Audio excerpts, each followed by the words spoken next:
Well, this sucks, but I have to admit I may be wrong about Apple stock. It may be the end of the line despite it single-handedly propping up the entire market all this year, but with the recent scandals, huge production problems, and a recession looming, it may be too much for Apple to overcome. Will we see an epic fall from Apple stock? I mean, is it time to finally take profits if you own it? And what does Apple falling mean for the entire stock market, since it will impact almost every stock out there? Well, I will answer every one of those questions today, and I just ask in exchange for you to gently tap that like button and consider subscribing too. It's super easy to do if you like the truth without the hype.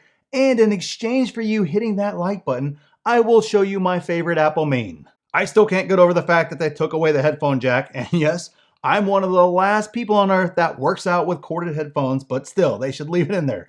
I would use a Walkman if it would fit in my pocket, but it doesn't, so I use my phone. And I'm actually glad one of my employees knew what a dongle was, because I sure didn't, and I wasn't going to Google it either. Anyways, back on topic here. Apple has been involved in its fair share of controversy and scandals the past month or so. I mean, we had the violent protests that erupted out at the biggest iPhone producing factory in China, and the images were not good from there at all. And then it was discovered that Apple had limited or restricted AirDrop functions in China ahead of the protests, which there was no clear reason given as to why, which obviously increases suspicion on what exactly is going on, especially given the timing. And that's basically a mess. That's what I would call it. Nothing short of a mess, and the fallout could be as many as 6 million iPhone shortages coming with all the protests and the COVID mess in China. Doing the math on that, that would be like $6 billion in revenue not coming in.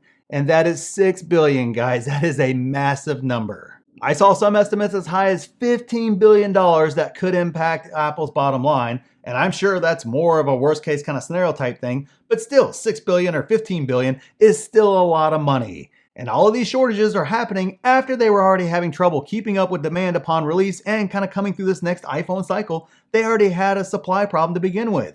And I witnessed it with one of my employees who needed a new iPhone while we were traveling. And in a major city with millions of people, there was exactly one iPhone Pro Max in the entire city. Just one at the various Apple stores, Best Buy, phone carriers. I mean, you name it, we checked them all, or they checked them all. They just couldn't track one down for the life of them. We could only find that one, and that was before this mess actually came down. So it's a problem that just got a lot worse.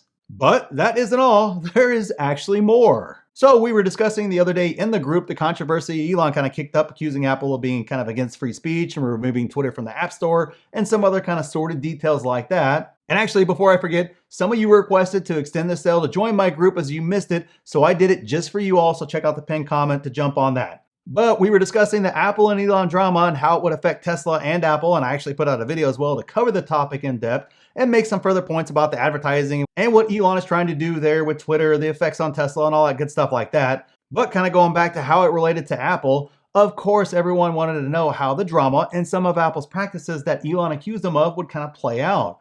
And it played out pretty much exactly as predicted so far. Elon and Apple have come to an accord of some sort, and it kind of is in the best interest of both parties to reach an agreement.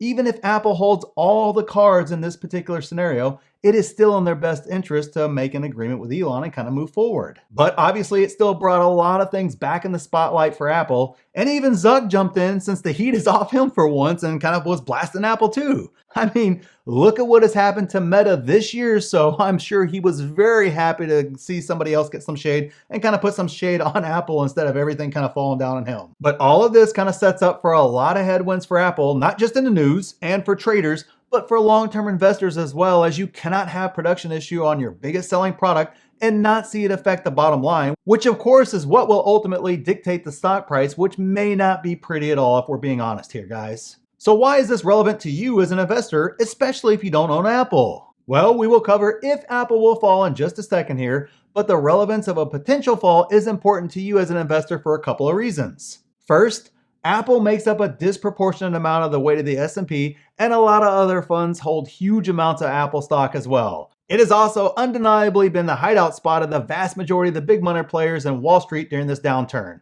If Apple has a turn for the worst, the selling pressure on those index funds as Apple falls and people trade that momentum down will be intense and will drag those funds down even further. And many of us own stocks that make up some of those indexes as well, so if people want out of Apple per se, it may send the S&P lower even if other stocks are doing well because it makes up such a disproportionate part of the S&P. If Apple is kind of the bellwether for everyone and they falter, Does that kind of rattle investors to a point where they feel like they, basically no stocks are safe, so they need to sell? I mean, I think that is a legitimate question to ask. And second, the noise in the media and on YouTube and everywhere is going to go to 11 about the end of the stock market or another huge leg down or stocks are going to zero or whatever the heck the narrative will be. Nobody will be safe. I mean, if Apple can fall, anyone can will be the prevailing narrative, and the sentiment in the stock market will be incredibly negative. I mean, if the market gets negative when Jay Powell wears blue on a Tuesday, what will happen if Apple actually has a bad quarter or two? Can you imagine the craziness that will ensue with that? But the question we must answer is Apple actually going to fall, and what should you do about it? I mean, should you take some profits, or is there a strategy you can implement to shield yourself from all this? Well, I will give you my strategy I will use because having been in the stock for 20 plus years, I've been there and done that with the stock many times before. The reality with Apple is the run they have been on the past 3 years has been just incredible. I'm not sure I've seen a stretch as good as this has been. They perform, expectations go up, they keep performing. And I know, sure, everybody was performing in 2020 and into 2021 with all the stimulus, but as small caps and then mid caps and then finally mega caps started to see performance basically deteriorate, there was Apple churning out incredible quarter after incredible quarter. But it can't last forever, and I do think due to the supply issues, it finally may be too much for Apple to hold up to, so they may very well miss this next quarter or the quarter after that, depending upon how quick this kind of hits the bottom line. So how the heck do you handle this? If I'm being honest here, I have been trying to buy Apple all year, but it has just stayed stubbornly in the overvalued category to me. So to see it fall wouldn't surprise me, as not only doesn't we need to see it fall just to kind of get back down to fair value, we need to get down to fair value first.